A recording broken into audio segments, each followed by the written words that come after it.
अगर आप भी चाहते हैं मनीष म्यूजिक भोजपुरी के वीडियो सबसे पहले आप तक पहुंचे तो लाल बटन के दबाकर चैनल को सब्सक्राइब जरूर करें और साथ में बेल आइकन को दबाना न भूलें।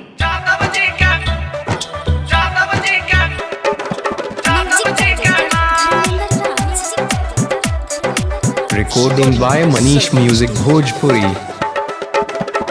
अखिया में गजरा लगा के तू आवही गे, कसिया में गजरा लगा के तू चलही गे, पतरी कमरिया से कर दहली बबाल है तू यादव जी के माल।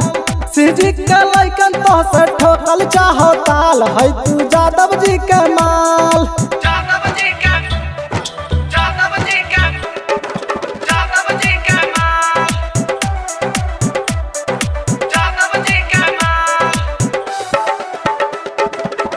बड़ा नीमन लगा है तो लहंगा लखनऊ आगे, देखी के मारा है तो चरा की बाजारी आगे, कोरधांधी के लइकन तोहरा छुअल चाहो गाल है तू यादव जी के माल।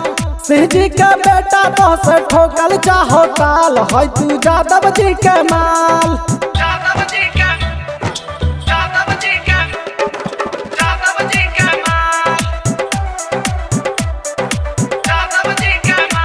Recording by Manish music Bhojpuri. ढोलिया पटैटू है कोली लारा बिंदिया गे, रैम्बो जगे सिंह कौड़ाई दली निंदिया गे, फैशन में रखा हिंदा बाला भातार है तू यादव जी के माल।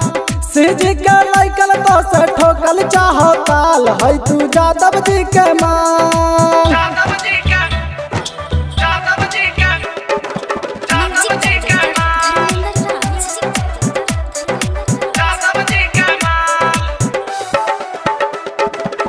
अखिया में गजरा लगा के तू आवही गे, कसिया में गजरा लगा के तू चलही गे, पतरी कमरिया से कर दहली बबाल है तू यादव जी के माल।